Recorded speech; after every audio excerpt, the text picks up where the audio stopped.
I think it's a great idea to have these talks. Try to be quick, although my presentation is 50 slides. So this is a presentation I gave a couple of months ago in Vienna at the European Space Agency meeting, but we were advertising a mission which is funded by NASA. It's an Earth Venture mission selected back in 2021. Stony Brook is a large part of the university consortium that participates in this mission. The PI, though, is from Colorado State University, Susan van der Heever. And the rest of the team is from CSU and JPL. JPL is where the satellites will be built. So this is the first attempt in space to try to get an estimate of the convective vertical mass flux, and I will elaborate on that using satellite measurements as in the tropics. The main objectives of this mission, and the INCUS stands for Investigation of Convective Updrafts, is to understand why, when, and where tropical convective storms occurs. In the satellite image, if I had removed the overlaying boxes, you have seen a number of classes of storms. We see them all the time from geostationary satellites or not, but very little is known about actually the upward motions and the dynamics in the storms. We can see the anvils that are forming. Actually, in Latin, the anvil, it's incus, although here incus is mostly about the convective part that creates the transport. And the reason why the incus mission is trying to address this question is because in the latest decadal study published in 2017 by NASA, one of the most important questions was this question W4. Why do convective storms have precipitation and clouds occurs exactly when and where? So it's more about why storms are so different, although they might be from the same environment. What controls the propensity to be producers of extreme weather or not, extreme precipitation, winds, hail, and other manifestations of extreme conditions.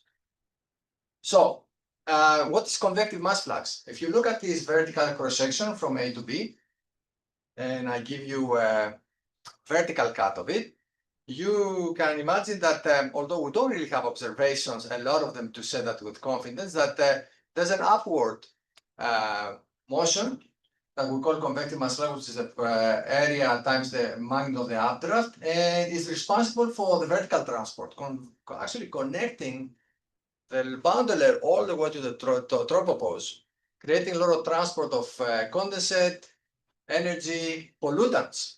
It's a very important mechanism for even tropospheric and stratospheric interactions, but also manifests itself as clouds, both in the convective core, but also a lot of these convective bands will have a very important radiative feedback role in our climate system. So what INCUS really is trying to do is 4 primary objectives. How this convective mass flux, the size and the strength of the updraft that does this transport, it's controlled by the environment.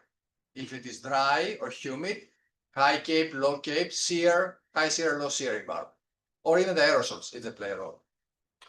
The second question is, what's the relation between how strong is this mass flux and the vertical extent and thickness of the anvil, because that determines the radiative properties. So this is very important also to study. And the third objective is, what's the relation between the convective mass flux and the propensity or likelihood of the storm to actually produce extreme weather? There's a lot of evidence of extreme weather phenomena being documented more frequently and have a big impact. And there is definitely questions about convective storms and what makes them to be so different one from another. So this is the kind of questions that we try to address. And of course, don't forget there's a new generation of models, kilometer scale models or not, very high resolution, which can resolve these features. And we try to create a data set that will actually be useful for verifying and validating some of these aspects of the models. Now, how are we going to do that? That's a difficult thing. If you look at a movie, any movie of convective storm, you definitely believe there's something that's upward transport here, okay? There's a rapid explosive growth within 30 minutes. Now, if I had taken that and break it down in still photographs, you can see that at least in your eyes, you can see a vertical displacement of the cloud top echo. We can see that with geostationary satellites, all right?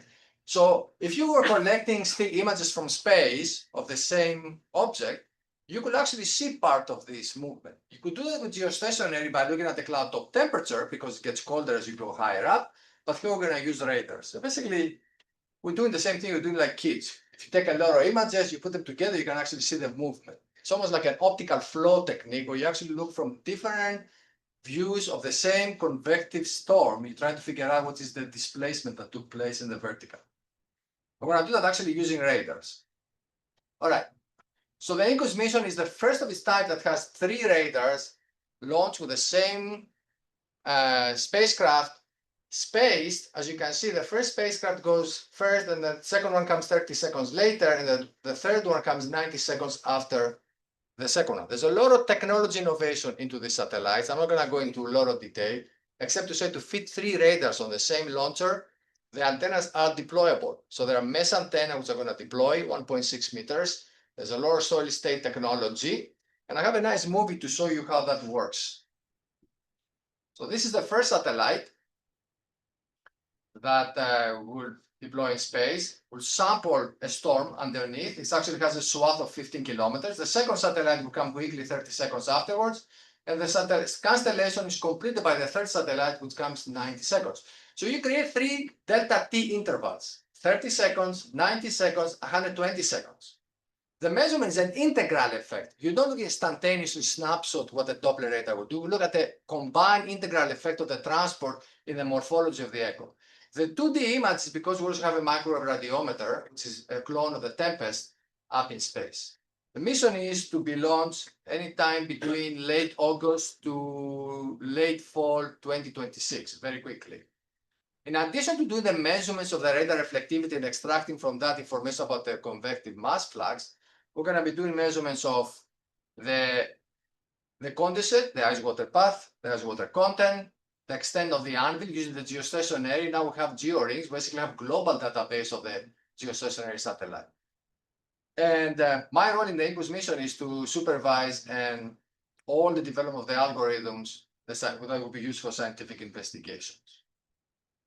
And I think I will show you one example of how these work together. This is an innovative concept. The PI is a modeler, so understands an image of a radar means nothing. Context is important. What's the environment? What's the thermodynamics? What's the life cycle? Because these storms are not something you can just combine on CFAs and statistics. You have to treat them as individual life cycle features.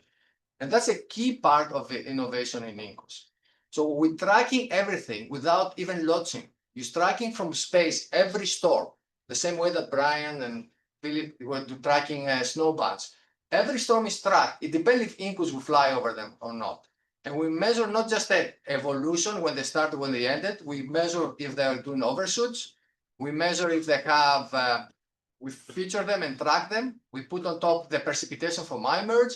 We put the lightning flashes from ground networks, about 600 of them from Earthlings. There's environmental data about the environment and if it is dry or humid or shear information.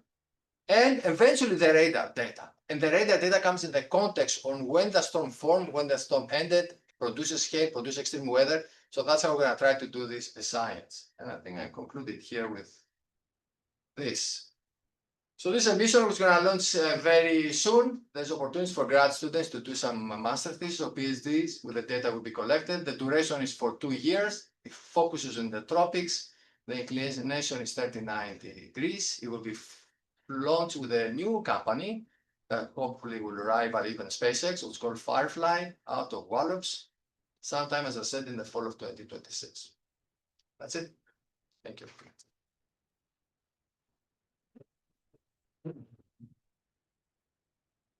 A question or two? I got one, Brian. Yeah, no. Hey, Bob. What about the underlying heat source in the surface layers of the ocean, the SC exchange? Because if you want to figure out where these things occur, where the heat source is the surface layers of the ocean, right? And is there an anomaly there? Also, just completely random. Yeah, very good See question. a ship underneath the radar. Very good question. And once you make clouds, a lot of our capabilities to see what's happening at the sea surface is obscure and limited. And as I said, statistics don't matter. Even the environment, what environment the storm, at the genesis, at the halfway point, at the end. So we try to treat these aspects and try to put what we call the multi-sensor approach, integrated view of the basically science, by doing as much as we can. I fully agree that there's limitations on the surface forcing conditions. And I don't think we have seen something organized from our part of that. Hopefully others that will join the analysis of the data and have some creative ideas of how to do that in a clever way. That's a good word. We have one more back. Question. Oh, what would the orbit have for these satellites be? The inclination is 39, so we're focusing primarily on the tropics. It's almost like a trim. The altitude is 550 kilometers. The duration of the mission is about 2 years. You know what the biggest limitation is? How rare it is to get over convective updrafts. Convective updrafts don't happen all the time. It's the sampling which is challenging for this particular mission, and every other mission that would just have a nadir, near nadir, narrow swap to go after convection. It's one thing to see clouds which cover 2/3 of the planet. It's one thing to see precipitation which happens at least 1/3 at any given time, and another thing to see the convective part of all that, which is probably a 2-3% of that. Anyone? Yeah, so satellites are expensive. Have people considered to carry these radars using drones? Therefore, you don't do like a random sampling, you actually go to on the top of the cloud. Sure, I was just in Toronto yesterday. Somebody was suggesting stratospheric balloons and flying over, hovering over same systems, especially in the Conus and in the Western US will have gaps. There's a lot of innovation these days. These satellites are not expensive. That's the whole mission. Everything is under $200 million. And they're gonna go in places. They're gonna go. They're gonna go in places that drones will not go. Not even global focus. Which means in the oceans. Correct. So this is the part that we want to explore. Okay, great. Thank you, Pavlos.